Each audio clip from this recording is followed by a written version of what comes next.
you have to build muscle memory. The main thing with honing a razor is you have to have a consistent stroke, a light stroke, and yeah, it really has to be consistent. If you screw up, if you do 100 passes and you screw it up on your 101st, you have to start all over. So really work on your technique, building that muscle memory. I say when I teach people, you want to use as many senses as possible when you're learning, other than taste and smell. So you don't need to taste the stone. You need to, when you're honing, look at what's happening, feel what's happening, and listen to what's happening. And I don't know how much I can actually get across in a video here, but the fundamentals. Let me show you how I hold the razor. So I'm grabbing the razor right here with my thumb and index finger, and I'm kind of, so yeah, that's all that's actually contacting is the thumb and the index finger. And I use my pinky to lift it up if I need the toe to go down more, and I drop the pressure if I need the heel to go down more. It's kind of like a fulcrum. See that? And that's going to be even more important when you have a razor that's got a rounded, smiling edge, so you can actually get the heel honed and the toe honed at the end of the stroke. That's how you do it. It's the same as honing a knife. So, but for most razors that are straight, you just need to maintain a flat, I guess, plane. So the height of the stone that you're holding the stone is very important. If I'm going to try to hone a razor like this, it's not going to be easy for me, and I can't hone a razor like this. It's hard for me to do it, and I can't maintain a consistent stroke. I like to keep pretty much the plane about straight, right angle with my body, I guess you would say, and bent elbow, just like Lynn talks about in his video. It's pretty much the same exact technique that I use. And I want the stone at about that height. If I can have the table at the right height sitting, that's great. But a lot of times I won't be able to get it the right height, so I'd rather hold the stone in my hand. I've only cut my hand probably once doing it, so be careful of that. But so I have right angle here with my body, right angle with my elbow kind of, and wet the stone just a little bit. And what I'm going to do is start with an X pattern. I start with the heel leaning just a smidge. You can do it straight like this, but what you're going to want to do is bring the razor. This one's kind of crappy razor, so it's across like this. You're not turning the blade over the edge like that, or else you'll damage it. You're always turning the blade over the spine. So this is what it's looking like. And I'm not pushing down. This is actually a little bit high for me, which is why it's hard. So this is kind of the exact motion that you want. And you want to be listening. I'm looking at the wave that there's a small amount of water on the stone, and I'm looking at the wave that the water is making when I'm bringing the razor across. It should be an even wave because the edge should be contacting the stone evenly. So look for the wave. Feel that you're not putting any pressure on the stone. You're going to get the best edge by using the least amount of pressure. That's just the way it is. So the better guys can keep the razor flat on the hone with using less pressure. But while you're learning, you can use a little bit of pressure, but just enough to keep the razor flat on the hone. So you're going to want to work on lessening that too as you go. And the last thing is listen. You can actually hear if you hear it. Yeah, Sergio. Sorry to interrupt. No. That also applies when working in lower grits in order to set the bevel. The less pressure, the better edge. I'm going to check because I understand that will be in the polishing stages of it, but also in the lower. That's a great point. It's especially important in the polishing stages because you've already got a sharp edge.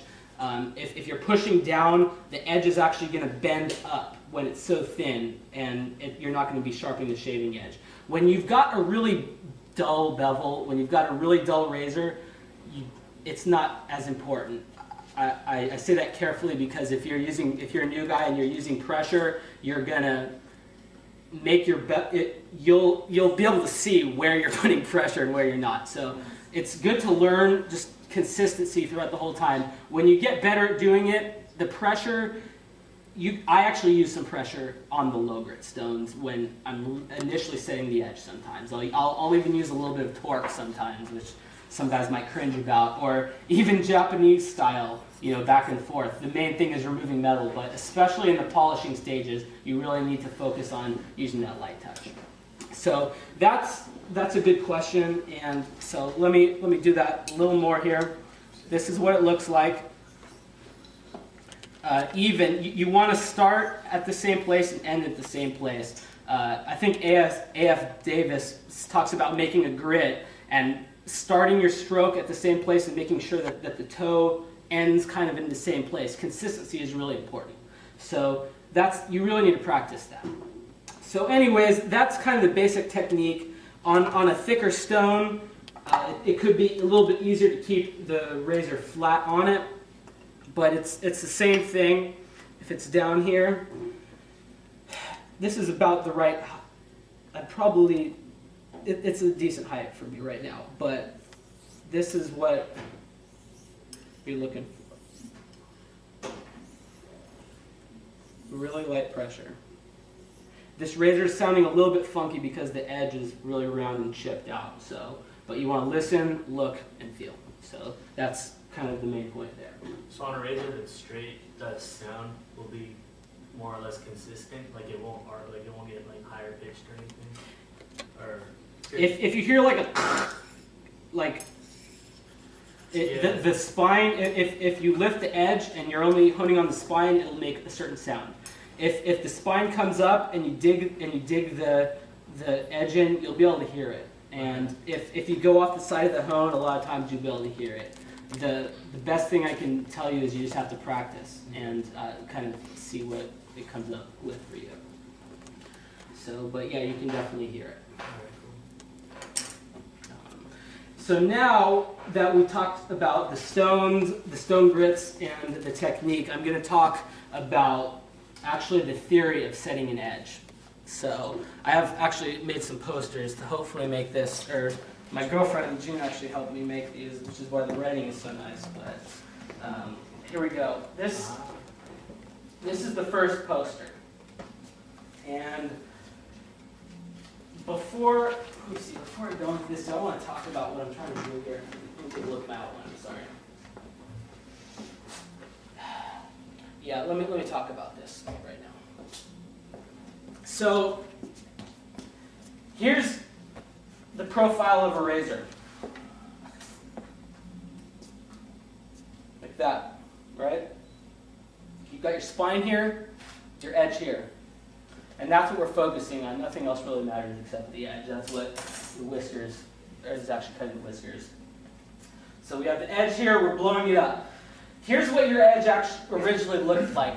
When it was shaving good. I'm talking about you got an eBay razor that's really dull right now, which is pretty common. You find something in an antique shop.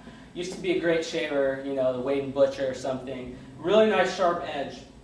Unfortunately, over time, it's so thin here that it gets weak, and it gets dull over time, either by shaving or it's been thrown into a drawer with other knives or whatnot, and basically the edge rolled over, and you have a really dull edge. This red represents what your edge looks like right now. And when I talk about setting the initial edge or bevel, or when anybody talks about that, what they're talking about is actually removing this metal, the amount of metal that's actually, cross-hatched in there.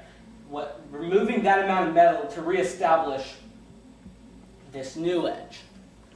It's smaller than the original edge. You have to remove metal. There's no way to, get an edge sharp without doing that. But this is what you have to do. You have your original edge.